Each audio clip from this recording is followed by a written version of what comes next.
Hi, my friends. Some words of Torah for Parshat Devarim-Chazon. Our sages are often called sofrim, which literally means counters. Many of our rabbis dedicated their lives to carefully counting every word and letter and cantillation note of the text of the Tanakh of the Bible, as well as studying grammatical rules in order to ensure the text's integrity for all time. There's a work called Dikdukei HaTe'amim, which was written in the 10th century by Rabbi Avraham ben Moshe ben Asher, who was one of these sofrim who focused on dikduk, on Hebrew grammar, and other rules of biblical cantillation and language. Rav Aharon taught that there are only 3 places in the entire Chumash where a pasuk has a paragraph break in the middle of the verse. In the Chumash, you would find either the letter samech or the letter pei, indicating that this sentence stops in mid-sentence with a blank space in the Torah and continues with a new paragraph. Now, this is quite unusual, just as it would be in any language, including English, to have one sentence spread over 2 paragraphs. Let's look at the 3 occurrences in the Chumash and see if we can find a lesson from these anomalies. The first one is from Parshat Vayishlach, in Bereshit, when dealing with the story of Reuven's sin with his wife, with his father's wife Bilhah. The Torah states that it was that when the Jewish people were living in the land of Israel, Vayelech Reuven went, Vayishkavet Bilhah Pilagesh Aviv Vayishma Yisrael, that Reuven went and committed a sin with Bilhah, the concubine of his father.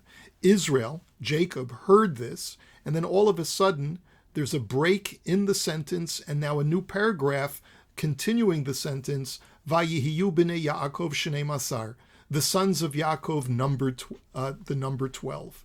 The second occurrence is in Parshat Pinchas, in the aftermath of Pinchas's act of zealotry, which stayed the plague that came as a result of the Jews' sin with Midianite women. The Torah states, Vayihi acharei hamagefa, it was after the plague. Paragraph break. Then the rest of the sentence. Vayomer Hashem el Moshe ve'el Elazar, that God spoke to Moshe and Elazar and told them to count the Jewish people. Now here's the third time. It's from our Parsha, in Parshas Devarim, in discussing the travels of the Jewish people that would eventually bring them to the plains of Moab, the last place before crossing into Eretz Yisrael. The Torah states in chapter 2, Vana'avor me'et achenu b'nei Esav, we passed by our brethren in Edom, the descendants of Esav. Miderech ha'arava me'elat u'me'etzion gaver, that was adjacent to these places called Elat and Etzion Gaver. Stop in the middle of the sentence to start a new paragraph. And then Vanefen vana'avor derech midbar Moav, and then we turned northward and we went towards the plains of Moab. Now, why do these specific verses have paragraph breaks in them? We suggest that they all share something in common. Each verse marks a significant paradigm shift and dramatic change in the narrative. Let's go through each one. In Bereshit, the event of Reuven's sin with Yaakov's wife is the last event where our patriarchs, Avraham, Yitzchak, and Yaakov, were the main characters. Up until that point in the book of Genesis, all the stories revolved around these 3 men, the progenitors of the Jewish nation. From this point forward, after Reuven's sin with his father's concubine, the narrative of Genesis deals with Yaakov's sons as the main characters. Yaakov himself is relegated to being a secondary character, beginning with the very next narrative in the story, that of Yosef and his brothers. The second example, in Parshat Pinchas, the plague marked the very last time that Jews would die in the desert. In fact, the Chizkuni commentary states that this was also the last death period for the Jews that were living in the desert, including those who were destined to die because of the sin of the spies. This indicates that the stories of the generation of the desert were coming to an end, and that the rest of the book of Bamidbar is preparing for entry into the land of Israel. No more death after this point.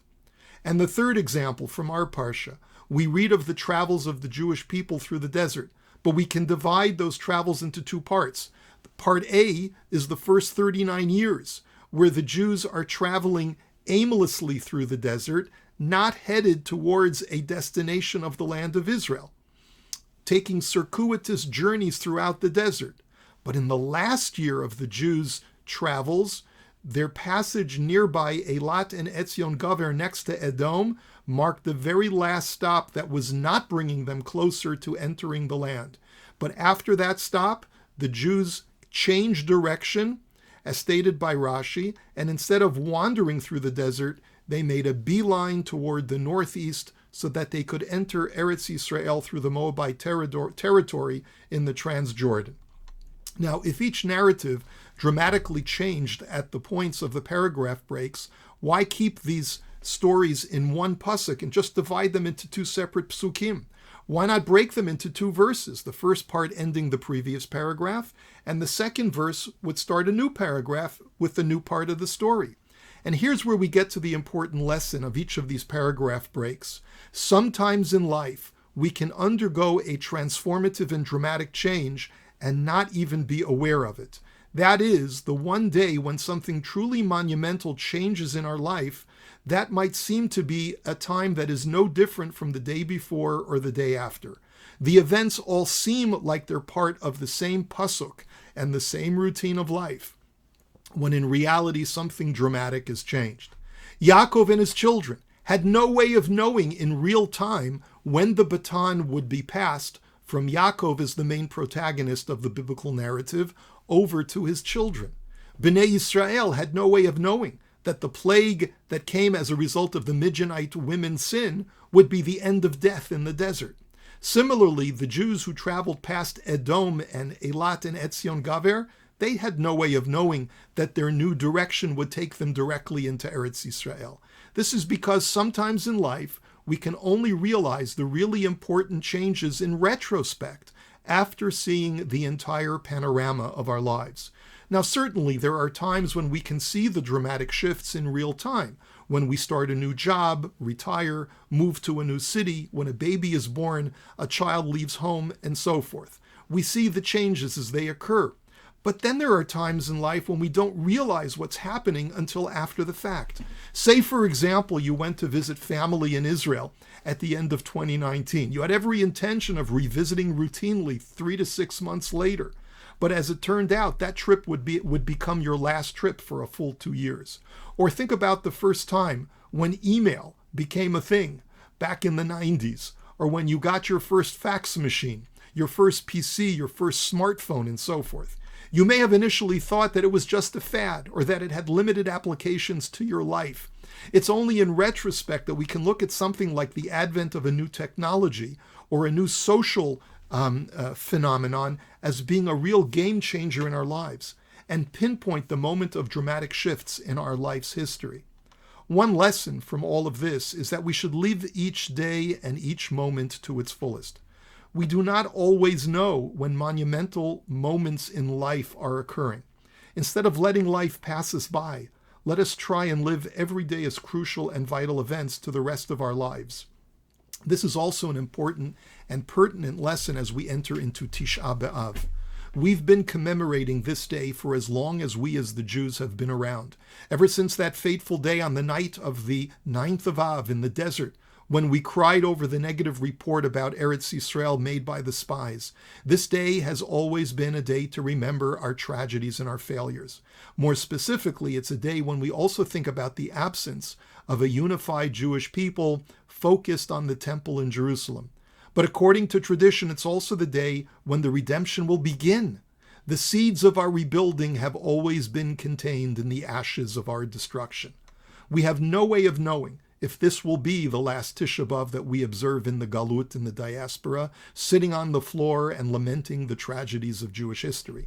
It will only be in retrospect that we will look back and see all of the events that lined up in the world leading up to the Messianic age. Certainly, we all have a role to play in trying to make this the last Tish'a B'Av that we experience in a state of mourning. There are so many indicators in the world today, especially over the last few years, that the world is accelerating towards some kind of new world order. Social norms have dramatically shifted. Jews are making aliyah in unprecedented numbers. We are seeing certain countries decline while others progress. No one has a crystal ball, and it's currently not possible to see where this is all headed. But as we sit again on the floor this Tish'a B'Av, let's remember that Teshuat Hashem keheref ayin, the salvation of God occurs in the blink of an eye. It may very well be that this is the moment of our paragraph break, even in mid-sentence. This year, perhaps more than years past, we have every reason to be optimistic that our years in the diaspora are numbered, and that the Jewish people will return to their glorious land to meet the Mashiach. May it happen speedily, dear friends. Bimheira b'yameinu amen. And although this is Shabbat Chazon, here's wishing you a joyous, peaceful, and beautiful Shabbos. Shabbat Shalom.